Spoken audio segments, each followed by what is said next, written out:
लोकतंत्र बचाओ नारों से ना लोकतंत्र बचेगा, ना संविधान बचाओ नारों से संविधान बचेगा। इसके लिए रचनात्मक रूप से नीति बनाना, चाहे वो हेल्थ पॉलिसी हो, चाहे एग्रीकल्चर पॉलिसी हो, चाहे रिजर्वेशन पॉलिसी हो, चाहे वो अर्बन डेवलपमेंटल पॉलिसी हो, इसमें सरकारें केंद्र हो राज्य की हो, दोनों पूरी तरह से फेल होने के कारण एक नई सोच और नई नीति के साथ महाराष्ट्र की राजनीति में हमारे फ्रंट का आगाज हो चुका है। आम्हाला या महाराष्ट्रामध्ये मान सन्मान जगायचं असेल तर आम्हाला शेवटी एकत्रितपणे आम्हाला ही लढाई जी आम्हाला सुरू करावी लागली। हे जर आम्ही रस्त्यावर उतरलो नसतो तर गावागावामध्ये आमची ही जी गाव समाजाची ही गरीब समाज मंडळी आहेत याला जीणं मुश्किल केलं असतं। आणि म्हणून ही आघाडी प्रत्येक मागासवर्गीय ओबीसी असेल, दलित असेल, भटकेमुक्त असेल, अनुदार बलुदार प्रत्येकाच्या आरक्षणाचं संरक्षण केल्याशिवाय आम्ही आता स्वस्थ बसणार नाही। आप अच्छी तरह से जानते हैं कि महायुति और महाविकास आघाड़ी ये दोनों पावर पॉलिटिक्स के अलावा कुछ नहीं कर रहे हैं। इनको सिर्फ सत्ता के लिए संघर्ष करना आता है, लेकिन सत्ता किस लिए, इसका जवाब उनके पास नहीं है। और इसका जवाब देने के लिए आरक्षण आधारित आघाड़ी, इसका निर्माण महाराष्ट्र में पहली बार हुआ है, जो एक संवैधानिक नीति है। लेकिन संविधान की दुहाई देने वाले संविधान का मंदिर बनाने में लगे हैं। देश भर मंदिर बनाना चाहते हैं। संविधान को लागू करने की बात नहीं है, संविधान का मंदिर बनाने की बात है। और महाविकास आघाड़ी संविधान रक्षा के नाम पे वोट बटोरने का काम कर रही है। अगर ये वोट बटोरने के काम करने के बजाय संविधानिक आरक्षण नीति को लागू करती तो शायद महाराष्ट्र में एक बैलेंस ग्रोथ होती, एक समतोल विकास का नज़ारा नज़र आता। लेकिन महाराष्ट्र की जो स्टेटस को इस प्रस्तापित बड़ी बड़ी पार्टियां हैं, उन्होंने इसकी तरफ ध्यान नहीं दिया। और इसीलिए इस आघाड़ी के माध्यम से पहली बार SC, ST, OBC, माइनॉरिटी और अन्य गरीब तबका, चाहे वो किसी भी जाति धर्म समुदाय का हो, उसके लिए एक खास सरकारी नीति, बजट की पॉलिसी, एम्प्लॉयमेंट की नीति, रोजगार की धारणा, इस बातों को लेकर चुनाव में इन मुद्दों को उठाना, ये एक अहम ज़रूरत को समझकर भैया ये हमारे अपने आघाड़ी की तरफ से 15 पॉइंट का प्रोग्राम जो दिया है, वैसा एक प्रोग्राम मैं आपको साफ करता हूँ। आप जानते हैं कि महाराष्ट्र की मराठा राजनीति लगभग बड़ी पॉलिटिक्स का हिस्सा है और उसी के अंदर मराठा आरक्षण का मुद्दा आता है। मराठा आरक्षण सुप्रीम कोर्ट ने 3 मई 2021 को रिजेक्ट किया है। 8 आयोग के रिपोर्ट ने उसको रिजेक्ट किया है। मुंबई हाई कोर्ट ने उसके बारे में फैसले दिए। फिर भी जो भी सत्ता में आता है वो मराठों को आरक्षण का वादा करता है, बाद में वादा खिलाफी होती है। लेकिन शेड्यूल कास्ट का पदोन्नति का आरक्षण महाविकास आघाड़ी सरकार ने बंद किया 7 मई 2021 को। 30 अभी सितंबर को एकनाथ शिंदे सरकार ने SC, ST का वर्गीकरण का GR निकाला। जाते जाते इतने GR निकाले कि शायद सरकार को भी GR मालूम नहीं होगा। शायद वो चुनाव आयोग के कड़ी सख्ती रवैये के कारण कई सारे निर्णय वापस होंगे, लेकिन उससे सरकार की नीतियाँ स्पष्ट हो गई। SC, ST का विभाजन करो, OBC का विभाजन करो, मुस्लिम को पसमानदा और फॉरवर्ड नाम के बांटकर संघ राजनीति को मजबूत करो। इसका खुलकर विरोध करने के लिए ये हमारी आरक्षण आघाड़ी इस चुनाव में स्पष्ट भूमिका के साथ महाराष्ट्र के जनता के सामने एक रचनात्मक कार्यक्रम लेके आएगी। और इस रचनात्मक कार्यक्रम में ये सिर्फ आरक्षण ही नहीं, तो लैंडलेस लोग हैं, भूमिहीन लोग हैं। सरकार की नीति है लैंडलेस लोगों को लैंड देना, लेकिन महाराष्ट्र सरकार उसमें फेल है। विकास के नाम पे किसानों की जमीन संपादन का, भू संपादन का मामला बड़ा गंभीर है, चाहे बुलेट ट्रेन के नाम पे, चाहे विकासों के प्रोजेक्ट के नाम पे। लेकिन केंद्र सरकार भी इसी में लगी है।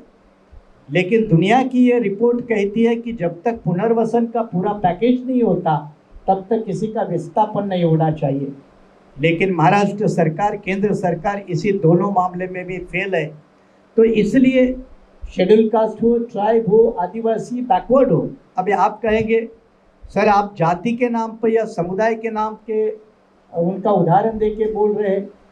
अब यही तो बड़ा तबका है इस देश का, महाराष्ट्र का बड़ा तबका है। अब बड़े तबके का उल्लेख ना करके उनका अनुल्लेख करके मारना, ये महायुति और महाविकास आघाड़ी की नीति है। और इनके मुद्दों को उजागर करना, महाराष्ट्र के राजनीति में चुनाव लड़वाना, ये हमारी फ्रंट की नीति है। और इसीलिए मुद्दों के आधारित राजनीति हो और मुद्दों के आधारित जनता ने वोट करना चाहिए। इससे एक लोकतंत्र को मजबूती मिलेगी। लोकतंत्र बचाओ नारों से ना लोकतंत्र बचेगा, ना संविधान बचाओ नारों से संविधान बचेगा। इसके लिए रचनात्मक रूप से नीति बनाना, चाहे वो हेल्थ पॉलिसी हो, चाहे एग्रीकल्चर पॉलिसी हो, चाहे रिजर्वेशन पॉलिसी हो, चाहे वो अर्बन डेवलपमेंटल पॉलिसी हो, इसमें सरकारें केंद्र हो राज्य की हो, दोनों पूरी तरह से फेल होने के कारण एक नई सोच और नई नीति के साथ महाराष्ट्र के राजनीति में हमारे फ्रंट का आगाज हो चुका है। इतना में कह के ये 15 पॉइंट प्रोग्राम की लिस्ट आपको मिल जाएगी, जाती टाइम पत्रकार साथी कलेक्ट करें। या महाराष्ट्रामध्ये आपण पाहिलं असेल 1-1.5 वर्ष आरक्षणाच्या वरून अख्खा महाराष्ट्र ढवळून निघालेला आहे। आणि सध्याच्या परिस्थितीमध्ये मराठा वर्सेस ओबीसी असं गावागावामध्ये वाद निर्माण झालेले आहेत। आणि त्याचबरोबर सध्या जो सुप्रीम कोर्टाने एक जजमेंट दिलेला आहे की एससी या कॅटेगरीमध्ये उपवर्गीकरण करण्यात यावं। त्याचबरोबर अनेक असे निर्णय आलेले आहेत की ज्याच्यामुळे आरक्षणाला धोका निर्माण होईल अशा पद्धतीची आजची परिस्थिती आहे। आणि त्यामुळे आम्हा सर्वांचं असं मत आहे की ज्यांना संविधानिक आरक्षण मिळालं आहे त्याच्यामध्ये कुठच्याही प्रकारचा हस्तक्षेप होऊ नये। आणि ज्यांना कोणाला अजून आरक्षण द्यायचं असेल त्यांना वेगळ्या प्रकारचं, जसं महाराष्ट्रामध्ये NT, VJNT यांना वेगळ्या प्रकारचं नॉमेनक्लॅचर देऊन आरक्षण दिलं, तशाच पद्धतीचं मराठा समाजाला सुद्धा आरक्षण दिल्यास आमचं त्याला पाठिंबा राहणार आहे।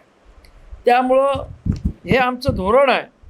आणि या महाराष्ट्रात छत्रपती शिवराय फुले शाहू बाबासाहेब आंबेडकर यांचा पुरोगामी महाराष्ट्र असताना त्याच्यामध्ये जातीमध्ये तेढ निर्माण व्हावी हे खरं म्हणजे अत्यंत दुर्दैव आहे।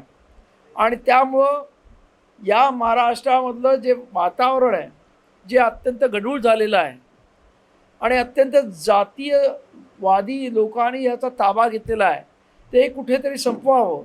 आणि खऱ्या अर्थानं सर्व आरक्षणवादी आज आरक्षण धोक्यात आल्यामुळे सर्वांनी एकत्र यावं। आज महाराष्ट्रामध्ये 52% OBC आहेत, त्याचबरोबर 13% SC आणि 60% ST आणि म्हणजे 72%, आणि त्याचबरोबर 4 ते 5% आमचे मुस्लिम आणि शीख बांधव ज्यांचं आरक्षण आहे, म्हणजे 75%पेक्षा जास्त आज हा आरक्षित वर्ग आहे। आणि या सर्वांचं आरक्षण धोक्यात आल्यामुळं या सर्वांची मोठ एकत्र बांधून खऱ्या अर्थानं आरक्षण टिकवणं आणि हे आरक्षण जे बाबासाहेबांनी दिलेलं आहे ते आरक्षण प्रामाणिकपणे लागू करणं, यासाठी ही आघाडी प्रयत्न करणार आहे। याच्यामध्ये सर्वच जे आरक्षणवादी आहेत आणि जे उद्या आरक्षण घेणार आहेत, म्हणजे माझं मराठा समाजामधल्या सुद्धा लोकांना आव्हान आहे, कारण तुम्हाला सुद्धा आरक्षण हवं आहे तर तुम्ही सुद्धा आमच्यामध्ये सामील व्हावं, अशा पद्धतीची आमची भूमिका आहे। आणि त्यामुळं या सर्व भूमिकेसाठी म्हणून आम्ही सर्वजण एकत्र आलेलो आहोत। आणि मला पूर्ण खात्री आहे की आजची ही आरक्षणवादी आघाडी खऱ्या अर्थानं ही आघाडी पूर्वी झाली पाहिजे होती, जेव्हा मंडल आयोग या देशामध्ये अस्तित्वात आला. दुर्दैवानं त्या काळामध्ये मंडल आयोग कोणासाठी हाच या महाराष्ट्रामधल्या ओबीसीना कळला नाही. आणि त्यामुळे ज्या काही 1996च्या इलेक्शनमध्ये विधानसभेमध्ये आपण पाहिलं असेल की अख्ख्या देशभर मग UP बिहारसारख्या ठिकाणी सुद्धा ओबीसी नेत्यांचा उगम झालेला दिसतो. मुलायमसिंग यादव असतील, लालू प्रसाद असतील. पण दुर्दैवानं महाराष्ट्रातला ओबीसी जागृत नसल्यामुळं त्याला या महाराष्ट्रातली सत्ता घेता आली नाही. आज आमचं असं म्हणणं आहे की आज या आरक्षणाच्या गदारोळामुळे आज महाराष्ट्रामधला ओबीसी जागृत झालेला आहे आणि आज तो स्वतःचे हक्क मागतोय आणि त्यांना खऱ्या अर्थानं एकत्र करण्याचं काम आज ही आरक्षणवादी आघाडी करते. आणि त्याच्यातून या आरक्षणवादी आघाडीतून खऱ्या अर्थानं सत्ता या इकडच्या या प्रचंड मोठ्या संख्येने असणाऱ्या 75 ते 80% लोक असणाऱ्या या लोकांच्या हातामध्ये जावी, ही आमची संकल्पना घेऊन आम्ही आज महाराष्ट्रामध्ये उतरलेलो आहोत. आणि मला पूर्ण खात्री आहे की आज या महाराष्ट्रामध्ये हा ओबीसी समाज सत्तेमध्ये येण्यासाठी अत्यंत उत्सुक झालेला आहे. आणि त्यामुळंच या आघाडीला येत्या काळामध्ये म्हणजे ह्या येणाऱ्या विधानसभेमध्ये आपल्याला प्रचंड यश आलेलं मिळेल. आणि यासाठी म्हणून ही आघाडी आम्ही निर्माण केलेली आहे. या महाराष्ट्राच्या विधानसभेचं बिगुल वाजलेलं आहे. निवडणुकीचे फॉर्म भरायची सुद्धा प्रक्रिया सुरू झालेली आहे. आणि ही निवडणूक जी आहे, काही प्रस्थापित पक्षांनी, प्रस्थापित समाजांनी या निवडणुकीला सुद्धा वेठी धरायचं काम सुरू केलेलं आहे. गेल्या वर्षभर आपण पाहिलं असेल की या महाराष्ट्रामध्ये आरक्षणाच्या नावानं अक्षरशः उच्छाद मानलेला आहे. या महाराष्ट्रातल्या लहान सहान जमाती, गाव कुसाबाहेर, पोटावरती हातावरती पोट असणारी मंडळी, त्यांच्या मुलाबाळांचं भविष्य ज्याच्यावर अवलंबून आहे, ते आरक्षण जे आहे ते दिवसा ढवळ्या लुबाडण्याचा कार्यक्रम जो आहे तो या महाराष्ट्रामध्ये झाला. ज्यांच्या हातात या सगळ्या मंडळींनी सत्ता दिली, काही आमदार निवडून आणले, काही खासदार निवडून आणले, मंत्री झाले. आणि ह्याच आमदारांनी आणि ह्या मंत्र्यांनी त्या ठिकाणी ह्या गरिबांचं आरक्षण संपुष्टात यावं आणि एक प्रस्थापित मराठाला त्याच्यामध्ये घुसवलं जावं, या मागणीसाठी अक्षरशः मंत्र्याला टाळे ठोकले. आता आम्ही विश्वास कुणावर ठेवायचा? गेली 75 वर्ष आम्ही निवडून दिलं. 75% जमा हा समाज आहे, वोट बँक आहे. आणि आम्ही ह्याच्यावर विश्वास ठेवला आणि ह्याने आमच्या मुलाबाळांचं भविष्य हातातोंडाचा घास काढून घेण्याचा कार्यक्रम केला. आणि त्यामुळे या महाराष्ट्रामधला ओबीसी आणि मराठा हा वाद जो आहे तो या ठिकाणी निर्माण झाला. त्याला जास्तीत जास्त खतपाणी कोणी घातलं असेल तर विद्यमान आमदारांनी घातलं, सत्ताधीशांनी घातलं आणि विरोधी पक्षातले सुद्धा जे काही आमदार असतील सत्ता याचे मराठा समाजाचे, त्यांनी सुद्धा त्याला खतपाणी घातलं. आणि म्हणून हा संघर्ष अहो जे मणिपूरमध्ये घडलं ते महाराष्ट्रात घडावं. या ठिकाणी आमदारांची घरं दिवसा ढवळे त्यावेळी जाळावी पोलिसांच्या समक्ष. त्या ठिकाणी इतका उच्छाद जो आहे इतका उच्छाद तो UP बिहारमध्ये झाला, जो मणिपूरमध्ये झाला, जो राजस्थानमध्ये झाला, आरक्षणाच्या नावानं जो आगडम उसळला तो महाराष्ट्रात उसळला गेला. त्यामुळं हा छोटा गावगाड्या बाहेरचा हा समाज आहे तो उद्विग्न झाला, भयभीत झाला. आणि म्हणून आम्हाला सगळ्यांना या ठिकाणी रस्त्यावरती उतरावं लागलं. आणि ह्या सगळ्या आरक्षण वाचवण्यासाठी शेवटी आम्ही आंबेडकर साहेबांना आम्ही साथ घातली की आपण आंबेडकर साहेब, डॉक्टर बाबासाहेब आंबेडकरांचे आपण रक्ताचे विचाराचे वारसदार आहात. त्यामुळं आपण आमच्यासोबत येणं अतिशय महत्त्वाचं आहे. हे आरक्षण शेवटी हे वाचवायचं आपल्याला. ह्याच्यामध्ये आपण बघितलं असेल गेल्या 2-3 वर्षामध्ये हे आरक्षण फक्त ओबीसी संपवलेलं नाही, ओबीसीचं राजकीय आरक्षण तर संपवलेलंच आहे, पण दलित समाजाचं आरक्षण सुद्धा जे आहे प्रमोशनमधलं आरक्षण काढून टाकलेलं आहे. या ठिकाणी कंत्राटी भरती चालू केलेली आहे, त्या माध्यमातून आरक्षण संपवायला चालू केलेलं आहे. अनेक जी आरक्षण आहेत खाजगीकरण चालू केलेलं आहे. हे शासनाचे जे उपक्रम आहेत त्याचं खाजगीकरण करायचं आणि त्याच्यामध्ये हे आरक्षण संपवून टाकायचं, हाही उपद्रव जो आहे या राज्यामध्ये देशामध्ये सुरू आहे. त्यामुळे ह्या मागासवर्गीयांचं आरक्षण जे आहे ते खऱ्या अर्थानं वाचवायचं असेल तर जे कोणी आरक्षणवादी पक्ष असतील, नेते असतील, त्या सगळ्यांनी एकत्रित येऊन हा लढा या महाराष्ट्रामध्ये नव्हे देशामध्ये हा लढा उभा केला पाहिजे. तरच या मागासवर्गीयांचं आरक्षण जे आहे त्याचं संरक्षण होईल. आणि ते संरक्षण करण्यासाठी आज आम्ही सगळे पक्षाचे सगळे नेते मंडळी ज्यांचा आरक्षणवादी काही दलित समाजातले असेल, काही ओबीसी चळवळीतले असेल, काही भटक्या भक्त चळवळीत असेल, काही मुस्लिम समाजाच्या चळवळीत काम करणारे नेते मंडळी आहेत, त्या सगळ्या नेते मंडळी येऊन ही आज आरक्षणवादी आघाडी त्या ठिकाणी स्थापन केलेली आहे. या आघाडीच्या माध्यमातून येणारी विधानसभा जी आहे त्या ठिकाणी ताकदीनं त्यांना लढली जाईल. 288 मतदारसंघामध्ये जे आहेत आमचे सगळे कार्यकर्ते जे आहेत ते नेटानं त्या ठिकाणी लढतील आणि 75% लोकसंख्या आमच्या बाजूने आहे. आमच्या खिशात पैसा नाही आहे, पण आमच्या बोटामध्ये त्या पैशापेक्षा 1000 पट अशी ताकद असलेली वोट बँक जी आहे, मत देण्याची जी ताकद आहे, ती आमची ताकद ह्यावेळी दिसून दिसेल. आता ह्यावेळी सत्ता परिवर्तन केल्याशिवाय आम्ही स्वस्थ बसणार नाही. या महाराष्ट्रातील धनगर, तेली, माळी, साळी, कुशे, कुंभार, वडार, बौद्ध, मुस्लिम ही मुलं जी आहेत ही तुम्हाला आता विधानसभेत गेलेली दिसतील आणि मंत्री आमदार सुद्धा जे आहे ही मागासवर्गीयांचीच मुलं त्या ठिकाणी आता झालेली आपल्याला दिसतील. आम्हाला हे सुरू करायचं नव्हतं, पण शेवटी आम्हाला या महाराष्ट्रामध्ये मानासन्मान जगायचं असेल तर आम्हाला शेवटी एकत्रितपणे आम्हाला ही लढाई जी आम्हाला सुरू करावी लागली. हे जर आम्ही रस्त्यावर उतरलो नसतो तर गावागावामध्ये आमची ही जी गावक समाजाची ही गरीब समाज मंडळी आहेत याला जीणं मुश्किल केलं असतं. आणि म्हणून ही आघाडी प्रत्येक मागासवर्गीय ओबीसी असेल, दलित असेल, भटकेमुक्त असेल, आडुदार बलुदार प्रत्येकाच्या आरक्षणाचं संरक्षण केल्याशिवाय आम्ही आता स्वस्थ बसणार नाही. ही आरक्षणाची लढाई जी आहे ती आता मतपेटीतून या महाराष्ट्रामध्ये सुरू झाली दिसेल. येणारी निवडणूक विकासाच्या मुद्द्यावर नक्कीच लढली जाणार नाही. येणारी निवडणूक ही जातीय समीकरणावरती लढली जाणार आहे. आणि म्हणून या ठिकाणी जरांगे उघडपणे आव्हान करतायत की आम्ही ह्याला पाडू, आम्ही त्याला पाडू, आम्ही ह्याला पाडू. अरे कुणाला पाडायचं काय करायचं हे आता हे आरक्षण ठरवणार आहेत. कारण संख्येनं आम्ही 75% आहोत. या ठिकाणी प्रस्थापित किती टक्के महाराष्ट्रामध्ये आहे, फक्त आम्ही एकत्रित आलो नव्हतो त्याच्यामुळे तुमचं फावलेलं आहे.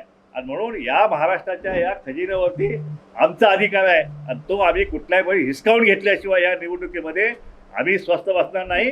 आमचा कॉमन मिनिमम प्रोग्राम जो आहे तो सुद्धा आम्ही या ठिकाणी आम्ही तयार केलेला आहे.